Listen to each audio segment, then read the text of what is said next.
Muitas vezes nós somos moldados por ideias e a nossa cultura toda é moldada por ideias de onde nós nem sabemos onde começou. Ou seja, coisas que nós nem imaginamos podem estar moldando exatamente como nós pensamos agora.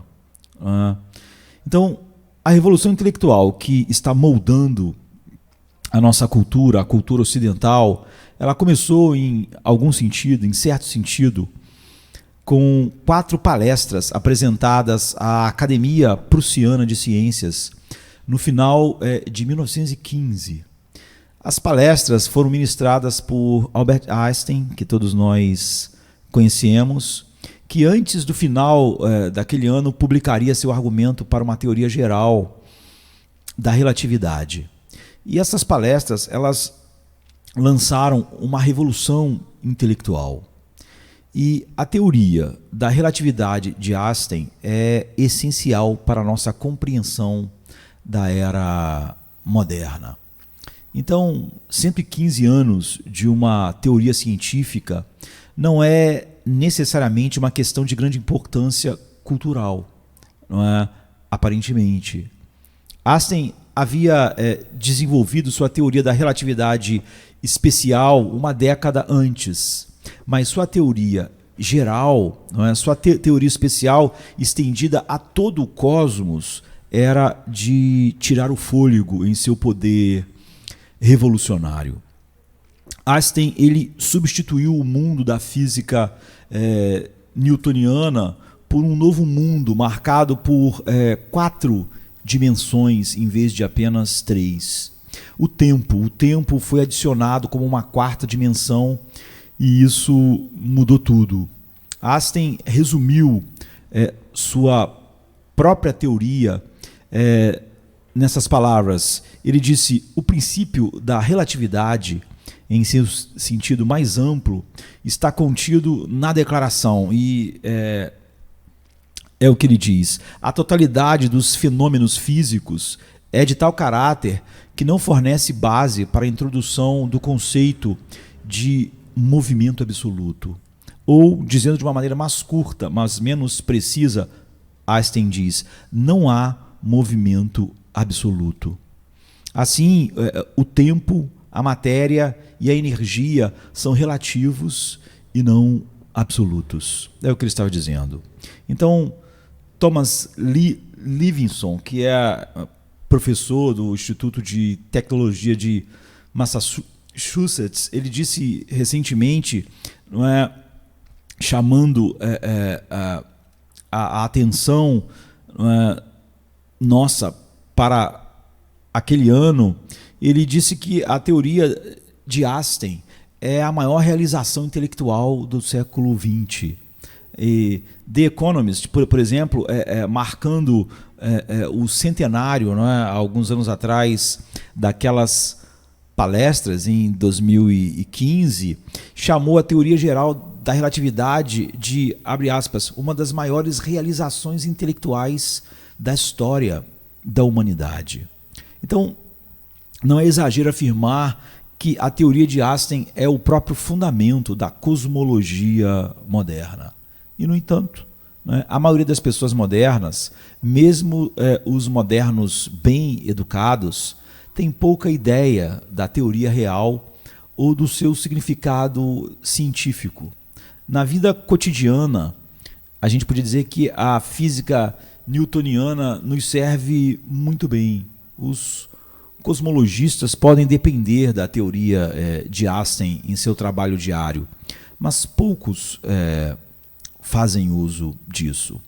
No entanto, o impacto cultural da teoria de Einstein se estende muito além do laboratório ou da sala de aula de ciências. Com o desenrolar do século XX, a teoria da relatividade de Einstein rapidamente se tornou um símbolo. Um símbolo e um catalisador de algo completamente diferente: o desenvolvimento do relativismo moral. Einstein não era um relativista moral, nem acreditava que suas teorias tivessem qualquer significado moral ou cultural essencial. Einstein ele recuou quando sua teoria da relatividade foi culpada ou creditada pelo nascimento, por exemplo, da arte moderna, o cubismo em particular, ou em qualquer outro desenvolvimento cultural. Então, o filósofo Isaiah Berlin ele defendeu Einstein contra qualquer acusação nesse sentido. E ele diz: a palavra relatividade foi amplamente mal interpretada como relativismo, a negação ou dúvida sobre a objetividade da verdade ou valores morais. E ele continua: isso era o oposto do que Einstein acreditava. Ele era um homem de convicções morais simples e absolutas, que se expressavam em tudo o que ele era e tudo o que ele fazia. É justo, não é? O filósofo, é justa a defesa. Albert Einstein não era um relativista moral, e sua teoria da relatividade não tem nenhuma relação com moralidade. O problema, entretanto, é simples. A teoria da relatividade de Einstein entrou na consciência popular como um relativismo generalizado. Claro, o Albert Einstein não é o responsável pelo uso indevido e a aplicação incorreta e a apropriação indevida do nome que ele deu à sua teoria e de sua teoria. Mas, em qualquer caso, milhões de pessoas modernas entenderam a relatividade como relativismo. E esse mal entendido é um dos desenvolvimentos tóxicos da era moderna, da nossa cultura. Como Walter Isaacson, o biógrafo mais importante de Albert Einstein, explica, ele diz: tanto em sua ciência quanto em sua filosofia moral, Einstein foi movido por uma busca por certezas e leis determinísticas. Sua teoria da relatividade produziu ondas que perturbaram os domínios da moralidade e da cultura. Isso não foi causado pelo que Einstein acreditava, mas por como ele era popularmente interpretado.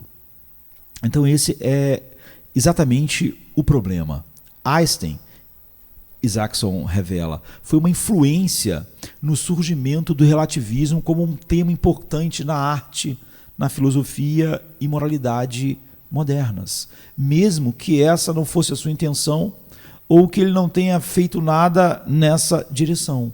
Então, nas palavras de Isaacson, que é o principal biógrafo de Einstein, ele continua dizendo: havia uma relação mais complexa entre as teorias de Einstein e toda a mistura de ideias e emoções, como que de uma bruxa, entre aspas, no início do século XX, que misturou e borbulhava do caldeirão altamente carregado do modernismo. Então, um outro historiador, não é? Paul Johnson, acertou exatamente ao descrever o impacto cultural das teorias de Einstein. Ele diz: era como se o globo giratório tivesse sido retirado do seu eixo e lançado à deriva em um universo que não se conformava mais com os padrões de medidas habituais.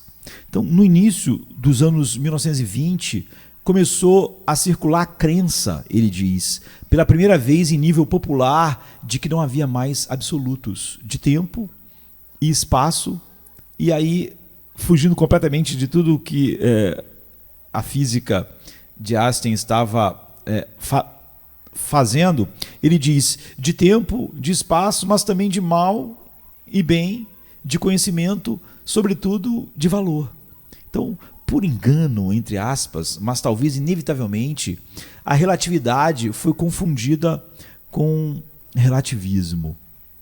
E em meados do século XX, o relativismo moral foi uma grande influência nas revoluções culturais que modelaram sociedades inteiras no Ocidente.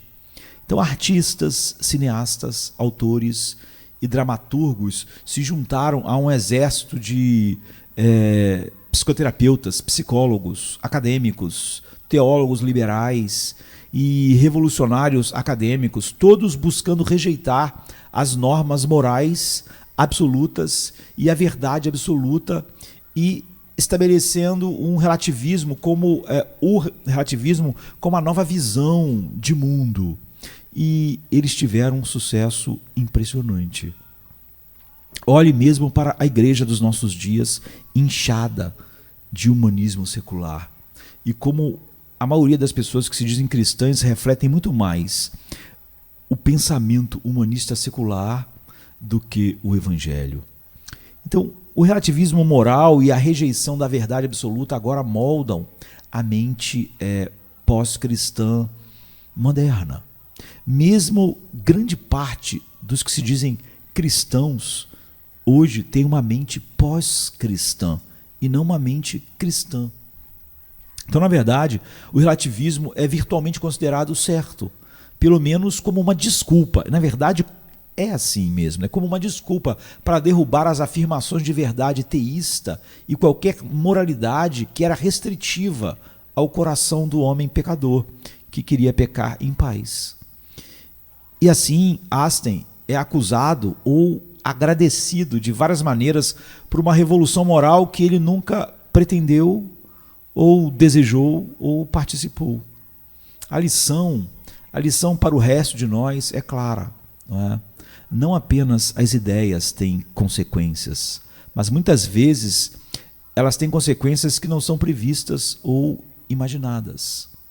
Quando ideias assim, o humanismo secular, entra nas igrejas, como é comum agora na maior parte da mente daqueles que se dizem cristãos, quando isso entra nas igrejas ou nas mentes, o evangelho vai embora.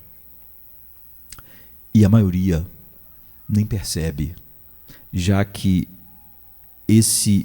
o pensamento cultural jorrando de todos os lugares é praticamente o único ar que essas pessoas respiram. E elas estão tão distante da verdade bíblica que elas nem percebem mais que elas já perderam toda a verdade. Deus tenha misericórdia de nós. Amém, queridos. Amém.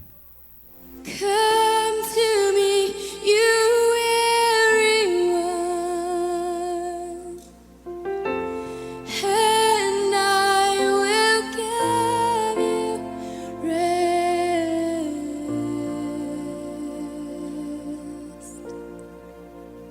I will give you